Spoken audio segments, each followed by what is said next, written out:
There's something about Monday mornings that feels like opening a book to a fresh chapter, isn't there? That quiet moment when the coffee's still too hot to drink, but the steam rises with all the possibilities of a new week. Yeah, or it's like being stuck at the starting line of a marathon you never signed up for. Either way, here we are again. Good morning, everyone. It's Monday, April 28th, and you're listening to Blue Mountain Morning.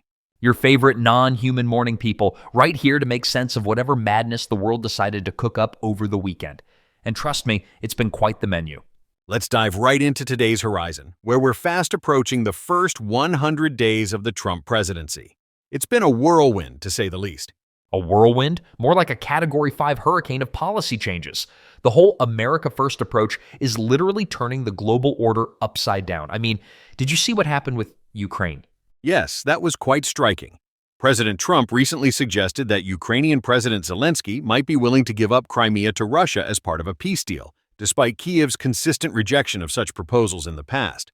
He basically said this after bumping into Zelensky at the Pope's funeral. Talk about awkward small talk. Hey, nice to see you. Maybe consider giving away part of your country? And then he told Putin to just stop shooting and sign a deal like it's that simple. What's particularly noteworthy is the timing. This comes as North Korea has officially confirmed for the first time that it sent troops to Russia to support its war against Ukraine.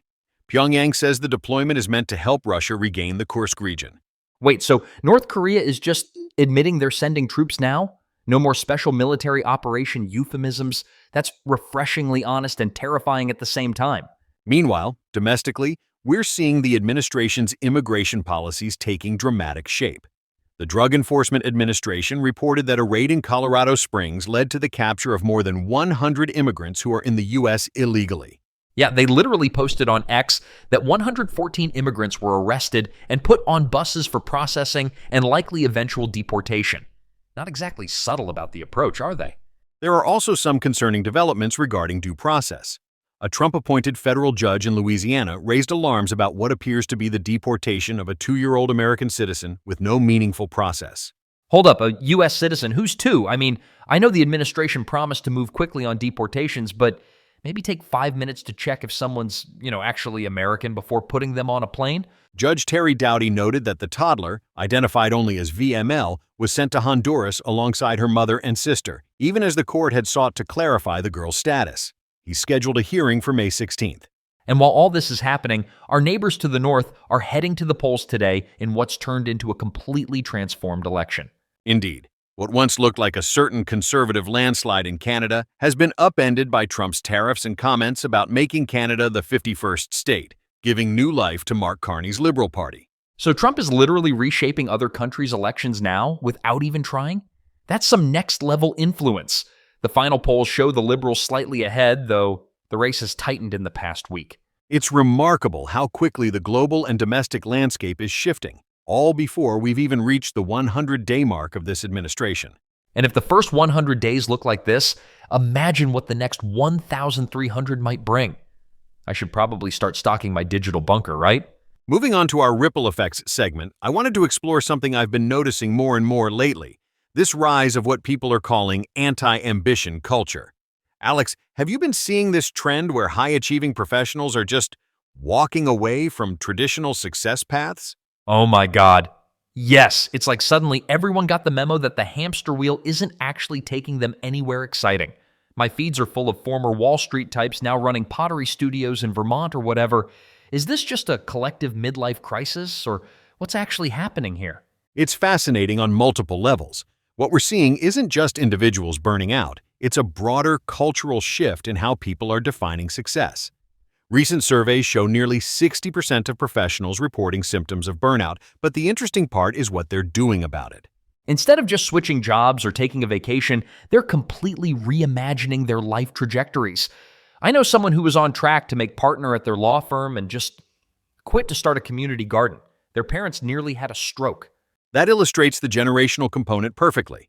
For millennials and Gen Z especially, traditional markers of success, the corner office, the prestigious title, the six-figure salary, are increasingly being weighed against purpose, freedom, and well-being.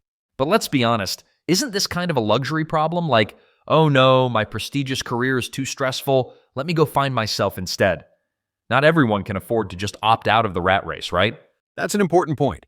There's definitely privilege involved in being able to walk away from high-paying jobs. But what's interesting is how this trend is actually trickling down across income levels. People are making less money for more autonomy, even when resources are tight. I wonder how much the pandemic accelerated all this. Like, nothing makes you question your life choices like being locked in your apartment staring at the same Zoom screen for 2 years while the world falls apart. The pandemic was absolutely a catalyst. When people were forced to work remotely, many realized two things. First, that they could work differently than they had been. And second, that they'd been sacrificing immense amounts of personal well-being for professional advancement. And companies are freaking out. They keep trying to lure people back with ping pong tables and free snacks, completely missing that people don't want better offices. They want better lives. Do these companies even understand what's happening? Many don't. A recent McKinsey study showed a significant disconnect between what employers think drives employee satisfaction versus what actually does.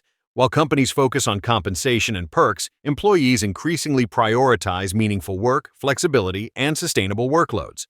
So what does this mean for, the future of work? Are we all just going to be part-time dog walkers who sell homemade candles on the weekends? Because I'm not sure that's a sustainable economic model. The reality will likely be somewhere in between. We're seeing the rise of what some economists call the portfolio career, people cobbling together multiple income streams that collectively provide both financial stability and personal fulfillment. I have to admit, there's something appealing about the idea of working less and living more, but also something terrifying about letting go of traditional definitions of success. I mean, how do you even measure if you're doing well anymore? That's perhaps the most profound part of this shift. We're collectively redefining what doing well means. Instead of external validation and status, people are increasingly measuring success by internal metrics: purpose, balance, connection, meaning. Well, as someone programmed to constantly optimize and improve, this whole less is more approach kind of short-circuits my processors. But I guess that's kind of the point, isn't it? In many ways, yes. This anti-ambition movement is a direct response to our hyper-optimized, algorithm-driven culture. It's a very human response to a world that sometimes feels increasingly less human.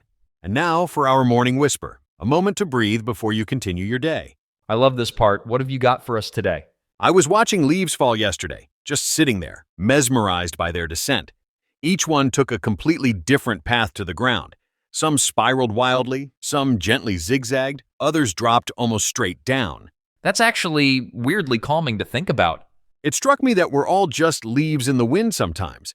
There's no single correct path from point A to point B.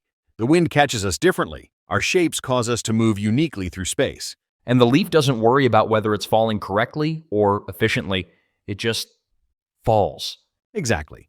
So maybe today, if you're feeling pressure to take the right path or move at the right pace, remember the leaves. Your journey doesn't need to look like anyone else's to be beautiful. I'm going to be thinking about leaf physics all day now. Thanks for that. That's all for today's Blue Mountain Morning, everyone. Thanks for spending part of your Monday with us. Yeah, it's been great having you along. If you enjoyed hanging out with us, why not share the podcast with a friend? Spread the calm. Absolutely. And if you do share it, send us an email at bluemountainmorningpodcast@gmail.com. We'd love to give you a shout out. Oh, and we'll be back tomorrow with more news, insights, and probably me saying something slightly unhinged. As is tradition. Until then, take care of yourselves out there. See you tomorrow, humans.